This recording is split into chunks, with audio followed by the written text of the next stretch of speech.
Salut, moi c'est Viscondio. Est-ce que tu t'es déjà demandé si la sorcellerie existe partout ailleurs, en dehors de ton pays en Afrique? Eh bien, sache que la sorcellerie existe partout et je vais te dire pourquoi est-ce qu'en Afrique, on a plus de personnes qui décèdent de sorcellerie par rapport à d'autres pays.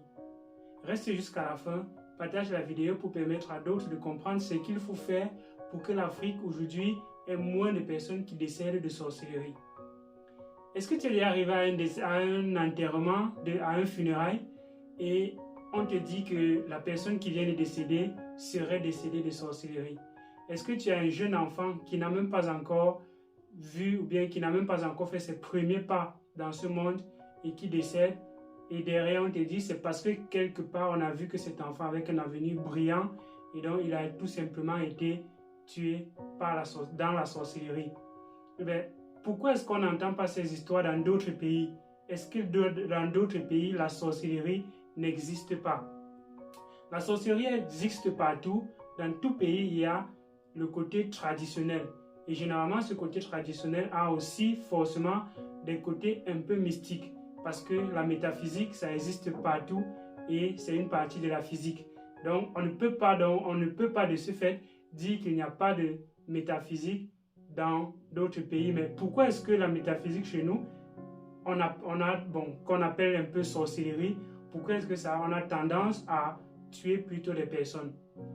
Moi, ce que je dis, ça n'engage que moi et c'est mon avis sur cette question. Moi, je pense que la sorcellerie, on utilise beaucoup la sorcellerie pour tuer les personnes en Afrique, tout simplement parce que nous sommes encore dans des sociétés pauvres. Eh bien, quand tu es pauvre et que tu n'as pas un bon mindset, ce que tu crois impossible pour toi, alors c'est impossible pour tout le monde. Si tu n'as pas pu faire un certain nombre de choses, il est difficile pour toi et il est impossible d'admettre que quelqu'un d'autre puisse le faire. Et ce que tu vas faire, c'est empêcher ceux qui essayent de le faire. Donc, si une certaine personne n'a pas pu avoir un certain nombre de choses durant toute sa vie et qu'il essaye de voir que l'enfant de son voisin est destiné à avoir ce qu'il n'a pas pu avoir, ce qui va se passer généralement, c'est que on va essayer de briser les rêves, on va essayer de tuer cet enfant pour que cet enfant ne puisse pas accéder à un certain nombre de choses, à un bonheur que nous, on n'a pas pu accéder. Donc généralement, c'est la motivation derrière la sorcellerie, l'enrichissement facile. On veut avoir un certain nombre de choses sans travailler.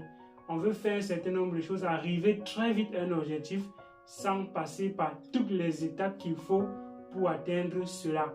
Donc ce qui se passe, c'est que pour arriver à un certain niveau, très rapidement, sans avoir franchi tous les paliers qu'il faut, on utilise bien généralement des raccourcis. Et ces raccourcis, dans la plupart des cas, ce sont des cercles ésotériques, c'est la sorcellerie et c'est la raison pour laquelle il y a un bon nombre de personnes sur le continent africain qui se sont vues être brisées de leurs rêves, de leur destinée, tout simplement parce qu'ils ont été jaloux ou bien parce qu'ils avaient un avenir qui ne plaisait pas à leur entourage.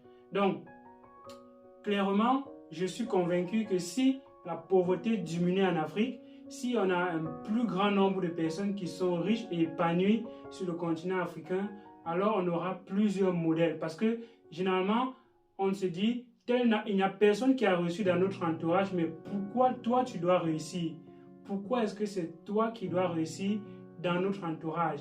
Personne n'a fait cela avant et donc il n'est pas question que toi aussi tu le fasses. Mais si on a plusieurs personnes qui aujourd'hui accèdent à un certain nombre de choses, on a plusieurs personnes qui deviennent riches et qui d'une certaine manière, vivent un épanouissement sur le continent africain, alors je crois et je suis convaincu que ce modèle-là, ces choses-là, ces pratiques-là vont baisser et auront tendance à disparaître. Parce que moi, je vis dans un autre pays et ici, je n'entends pas toutes ces choses-là. Je lis également certains articles et autres sur les réseaux sociaux. Mais même s'il peut avoir cela, ce n'est pas fréquent comme dans notre société en Afrique.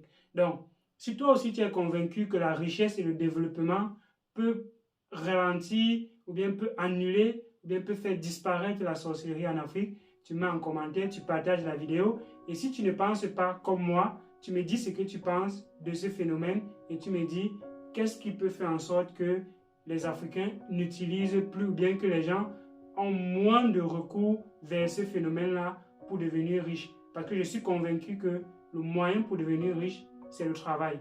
Il faut travailler pendant un certain temps avant d'atteindre un certain niveau. Et quand tu atteins un certain niveau, alors tu n'as plus besoin de faire un certain nombre de choses parce que tu as pu générer des actifs qui vont faire en sorte, qui vont travailler pour toi et tu auras moins de boulot. Mais pour les débuts, il faut toujours mouiller le maillot et c'est ce que je crois. Si toi aussi tu crois pareil, partage la vidéo et on se retrouve dans une autre prochaine vidéo pour que je puisse te parler des autres aspects qui peuvent faire que l'Afrique décolle.